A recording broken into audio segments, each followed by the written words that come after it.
Ассалаумағалейкум баршаларыңызға. Қасиетті жұма күні жұма намазы қабыл болсын баршаларыңызға. Аллахым тілеген дұға тілектеріңіз қабыл болсын.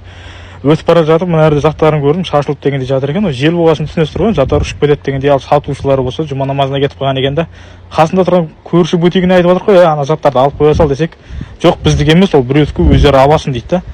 Адамгершілік қасиет деген жоғалтпай, ағайындар, туысқандар, бауырлар, қандастар. Өзіміз деген кең пейіл болып, адамгершілік қасиетін жоғалтпай, керісінше жинасып, көмектесіп дегенде жақсылық істеуге тырысайық, әрекет жасап. Жаңадан алда жатқан нені мыналарың өзінше болып тұруға бұратылады, оны ішіндегілерін ойлаған бұл, сөйтсем ол мына жақта ғана сыпыртқы шашылып жатқан жақтық екен да, сөредегі кісінің заттары екен да. Қой дедім да, одан кейін бұл заттың бәрін қайттан алып, ары қарай өзінің есігінің алдына қарай апарып қойдым да.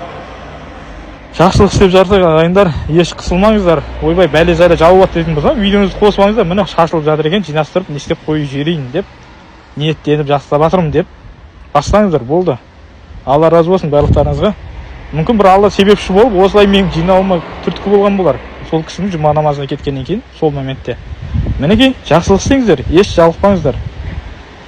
Рахмет көп-көп баршаларыңызға, қолдап демеп жатқандарыңызға. Сен не шашылып кетсің ғой?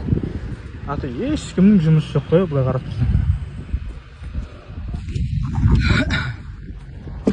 Кең болсаң, кем болмайсың, бір сөзбен айтқанда. Так что бәрі кеп жинастырып, қолға жетіп жүрейік.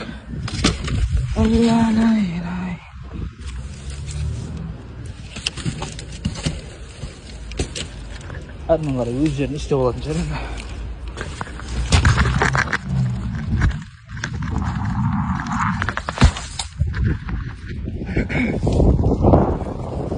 Жұма күні әйтеуір бірдеңе болса бір сауап істедік.